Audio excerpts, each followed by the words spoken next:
எடுக்கிறப்ப ஏதோ கருப்பா பவுடர் வந்ததுன்னு கான்ட்ராக்டர் சொன்னான். சந்தேகம் வந்து டெஸ்ட் செய்ய வச்சேன். ஃபுல் கிரானைட்டு, கட்டி தங்கம். கோயிலுக்கு முன்னாடி, கோயிலுக்கு கீழே, கோயிலை சுற்றி முத்தி மொத்தம் கிரானைட் தான்.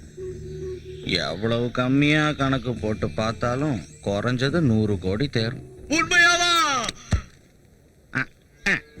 ஓட்டுக்காக 5 கோடி ரூபாயை செலவழிச்சா காசை வாங்கிக்கிட்டு ஓட்டு போடாம ஜனங்க மோசம் செஞ்சுட்டாங்களேன்னு இறக்கப்பட்டு இதை எனக்கு கொடுக்கறியா சாமி? ராமர் கோயிலை சேர்ந்த சொத்து ராமருக்கு தான் சொந்தமாகுமே தவிர நமக்கு எப்படி சொந்தமாகும்? எல்லாம் ஆகுடா. ஜனங்களோட மூட நம்பிக்கையை சாதகமா பயன்படுத்திக்கிட்டு கோவிலை இழுத்து மூடிற. ராமர் கோயில் விஷயத்துல தலையிடுறியா? உனக்கு போராத காலம்தான். பூசாரி மேல கள்ள ஊத்தினியா? கோயிலுக்கு முன்னாடி கள்ளு கடையை வச்சிருக்கேன். இடம் அவனோடது, அவங்க அப்பா அவனுக்கு கொடுத்தான். அவன் இடத்துல என்ன பண்ணுன்னு சொல்றதுக்கு நாம யாரு பரமசிவம்? நம்ம பேச்ச கேட்டு கடையை மூடிட்டாலும் குடிக்கிற ஜனங்க சும்மா இருக்க மாட்டாங்க. பிரச்சனை அதுலடா. சொல்ல வேண்டிய விஷயத்த சொல்ல மறந்துட்டு பாரு. நான் மெட்ராஸுக்கு போனப்ப அங்க ஒரு பெரிய சாமியார சந்திச்சேன்னு சொன்னல. முகத்தை பார்த்த உடனே முன்ன பின்ன யோசிக்காம முழு ஜாதகத்தையும் புட்டு வைக்கிறாரு. என்ன பார்த்த உடனே திட்டு திட்டாம திட்டுனாரு.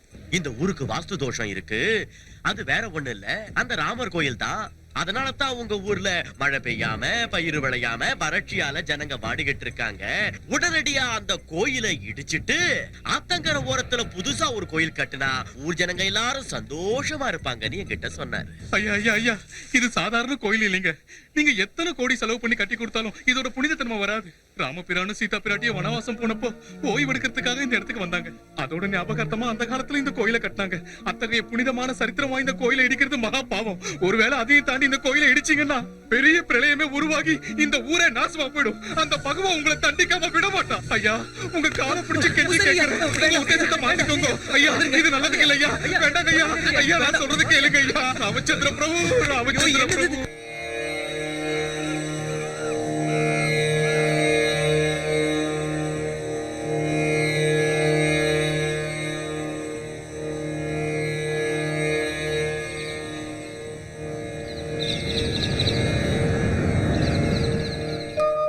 ராமச்சந்திர பிரபு, நடக்கிற அநியாயத்தை பார்த்துக்கிட்டு மௌனமா இருந்தா என்ன அர்த்தம்?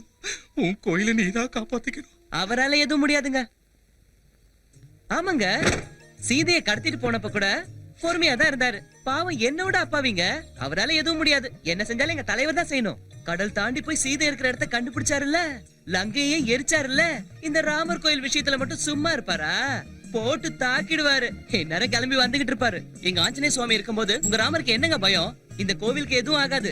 என் தலைவர் வருவாரு, இந்த கோயிலை காப்பாத்துவாரு. ஸ்ரீ ஆஞ்சநேயம், ஸ்ரீ ஆஞ்சநேயம், பிரசன்னாஞ்சநேயம், ஆஞ்சநேயம், பிரகிருதி பிரதாயம், பிரபாதிவ்யகாயம், ராமச்சந்திரம், பஜே வாயு புத்திரம், பஜே வாலகாத்திரம், பஜேஹம் பஜேஹம் பஜேஹம் பஜேஹம் பஜேஹம் பஜேஹம் பஜேஹம்.